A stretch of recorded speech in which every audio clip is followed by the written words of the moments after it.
ఈ ముసిరి ఒకటి ఎట్టి సిరాకేసేస్తుంది. ఎక్కడికి వెళ్ళడానికి లేదు, ఏం తినడానికి లేదు.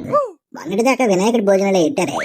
ఏ రోడ్డు చూసినా ఎంగిలాకులతోటి కలకల్లా ఆడిపోతుండేదే. తెగ మెక్కినా అప్పుడు మెక్కినామో ఇప్పుడు డొక్క మాడిపోతుంది. ఓ నెరా, ఒక్క 4 రోజులు ఓపిక పడితే దసరా భోజనాలు వచ్చేస్తాయి. రోడ్లన్నీ ఎంగిలాకులతోటి మళ్ళీ కలకల్లా ఆడితే నేరా. అవునట్టు ఈ రోజు నచ్చారం ఒకటి సాయిబాబా టెంపుల్ భోజనాలు ఎడతారులా ఉంది. ఎడతారమయ్యా, వెళ్దాం. ఆ మెంటలు బుజ్జుకొని రాని. ఆ శాన్ని ఆడొచ్చినాడు గాని ఆడెందంటే కుడతాడు. ఇల్లు నారీకని దూరిసినట్టున్నాడే. ఈడేటి ఆర్ల పడతాండే. వరు కొట్ట బయట రారా మట్టించుకోళ్ళు. ఆడు మట్టెత్తే మట్టిని తీసుకుంటాం, కొట్టెత్తే కొట్టిని తీసుకుంటాం. సిగ్గేసింది కాదు గానీ పద భోజనాలు వెళ్దాం. నీతుడు భోజనాలుకా సచ్చినారానయ్. ఏం పీక్కుంటారో పీక్కోండి, నాకు సంబంధం లేదు. ఈడేటి మా ఎలా మాట్లాడుతుండే.